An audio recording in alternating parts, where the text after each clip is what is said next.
السلام عليكم الخوت. غادي نحاولوا نشوفوا هاد اللعبه هادي. دابا شنو البلان؟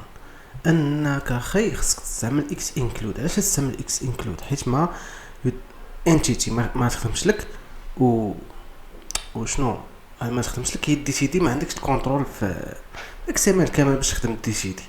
يعني اخويا الحل هو الاكس انكلود. دابا تعلموك شنو هو الاكس انكلود وحنا نتعلموا كيفاش نستعملوه. اوكي، هو اللعبه تحل.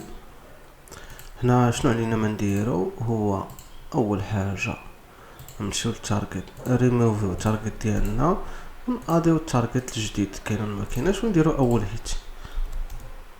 يا بسم الله، اول هيت خصو يجي هنا، هو هذا اول هيت مزيان. ولكن خصنا نمشيو نشوفو فين كاين اكس ام ال باش نلعبو على اكس انكلود هكذا. المهم تشيك ستوك هنا 206 يونيت، هنا 206 يونيت سنت تو ريبيتر. اوكي مثلا نديرو ساند. هنا تيبان لك البلان ماشي بحال الاول، فهمت؟ كان اكس ام ال باين، هنا ما باين لنا اكس ام ال لا والو، فهمت؟ مثلا درنا مثلا كما كنديرو ديما. ها هي المهم نفس الايرور، فهمتي؟ نفس الايرور. غادي نجربو نديروها واخا انتيتي ما كايناش، غنجربوها وصافي. نديرو اند، نديرو اكس اكس اي، ونديرو سدا، ونديرو كنترول يو، ونديرو ساند. هنا entities are not allowed for security reasons. فهمتي البلان؟ فهمتيش؟ هنا عاقبك.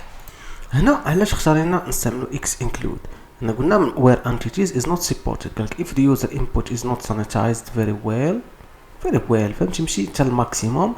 it might be vulnerable to extension but using x include. x include is part of XML specification that's allowing XML document to be built from sub document.